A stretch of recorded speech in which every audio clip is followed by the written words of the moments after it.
Acho que a Dina também tem uma experiência interessante na parte de concursos públicos, né, que hoje já tem essas questões de cotas, enfim. Eu lembro que você falava da questão do concurso ter lá a sua cota, mas talvez na hora que o candidato vai para uma escola física para fazer a sua prova, a própria estrutura não está adaptada para que ele consiga desempenhar a prova. Então tem um descolamento aí, né, entre a intenção e a estrutura para receber isso, né? O que acontece, por exemplo, eu trabalho bastante com concurso público. Quando você abre um concurso, a primeira dificuldade do deficiente, do portador de deficiência, do deficiente, é a inscrição. Ele tem dificuldade em acessar o site, ele tem dificuldade com uma área de inscrição que não foi preparada para ele. Ele começa que a leitura do edital. O edital ele é super complicado, é lei, é legislação, é uma série de coisas. E aí ele tem dificuldade em traduzir aquele edital. Né? Uma das coisas que a nossa empresa fez é que todos os nossos concursos têm um resumo do edital em vídeo e com linguagem de sinais. Isso triplicou o número de inscritos portadores de deficiência no nosso concurso. Você deu condições dele compreender. Deu condições dele compreender o edital para ele poder se inscrever. E aí nós se deparamos com segunda dificuldade, que é aplicar a prova nesses deficientes, né? Porque cada um tem uma necessidade especial diferente da outra. É prova ampliada, é prova assim, é prova outra, né? Cada um tem um eledor, né? O outro é uma cadeira especial, o outro a prova tem que ser por computador, porque ele não consegue escrever a não ser no teclado. E aí vai. N tipos de dificuldades.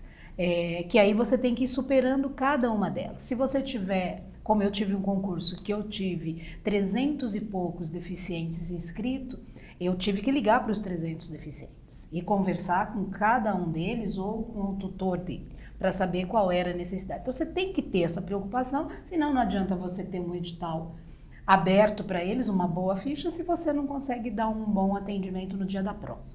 E aí você dá. E aí eu me deparei com uma terceira dificuldade, que essa eu não consegui transpor. Eu não posso dar para o deficiente uma prova diferente dos demais, né?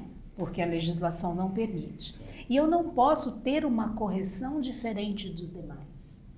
Então, por exemplo, uma redação de alguém que só sabe fazer a língua de sinais, ele não vai escrever uma redação em português da mesma forma que vai escrever uma pessoa que foi alfabetizada na língua normal e não na linguagem de sinais. E aí, o que eu faço com essa redação? Se eu dou para um simples professor de português corrigir, ele não vai passar, né? Ele não vai tirar uma nota nisso. E eu não posso corrigir de forma diferente, porque a legislação diz que eu tenho que tratar, tenho que ter isonomia, sim, todos têm que ser tratados da mesma forma e da mesma maneira. Então, eu fiquei nessa situação sem saber como mudar isso. Então, a nossa expectativa é que entre uma nova legislação sobre concurso e que nessa nova legislação eles possam ser tratados também na hora da avaliação de forma diferenciada, né? São situações em que a gente vai tendo que vencer a cada dificuldade que vai sendo apresentada. Por que a maioria dos deficientes não passam nos concursos? Porque a prova é corrigida de uma outra forma. E não da maneira como ele foi alfabetizado, da maneira como ele foi ensinado, né? Então isso para mim me incomoda muito, e não saber como resolver essa situação.